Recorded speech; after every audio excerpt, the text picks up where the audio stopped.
It's hard to describe, but there's something about it that just being at home adds to the fire of you wanting to win. I'm Taylor Reid, I'm from Caledon. I train in Guelph right now. I switched from ITU racing into 70.3, and now that's pretty much my specialty.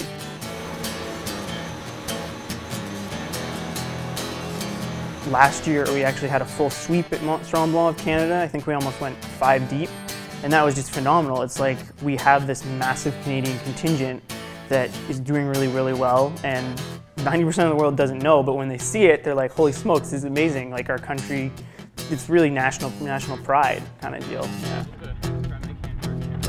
Oh, Mont Tremblant, hands down. Like there will be nothing that gets in the way of me doing that race. It was the first race where I was actually like, I can be a professional. So that was a really big eye-opener.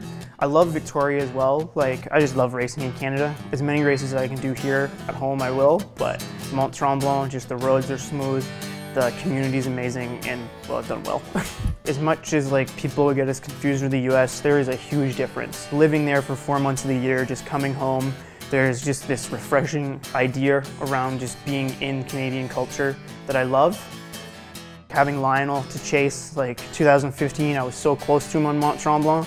I really, really want to see that, and like if one day I can take him down, like that'd be amazing. But hey, just having that idea of like head-to-head, Brent McMahon's another amazing guy to chase down, but like me and Cody, me and Jackson, we've all had like amazing battles. You can get so much more out of yourself when you've got someone who's like on your shoulder and just digging in hard.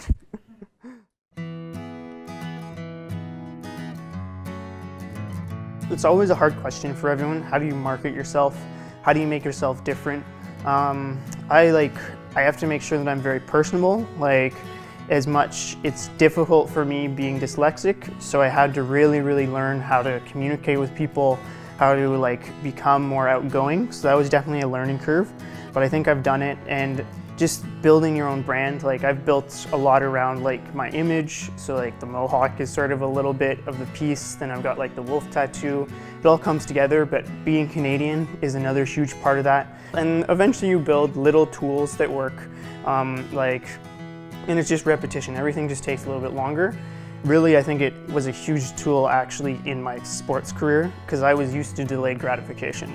Nothing came easily, so basically I was willing to wait 10 years until I won a race, versus some people who had gratification or instant success just couldn't handle it. The instant they had to struggle through something, this was foreign to them. Whereas for me, struggle is life.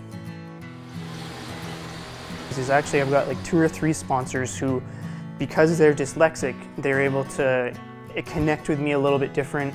I try and promote dyslexia as much as I can. I'm connected to the Ontario branch. Squad, him and he's dyslexic, and I believe his children are dyslexic, so we really connected under that, and he was willing to support me because I'm a good athlete, but also because I'm promoting something that he believes in.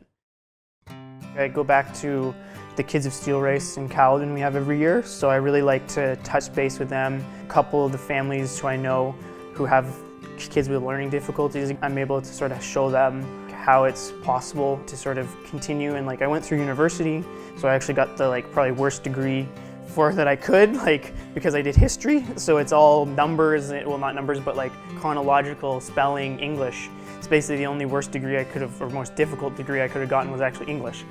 So that was really cool, like, and it just sort of shows that passion outweighs any kind of disadvantage you have. Like, I loved history, so that's what I did, and I used my tools and I basically got around any kind of roadblocks. So that's sort of like a nice message I try and sort of show. Like, obviously there are restrictions in the world, but if you really want something, there is usually a way to figure it out. Yeah.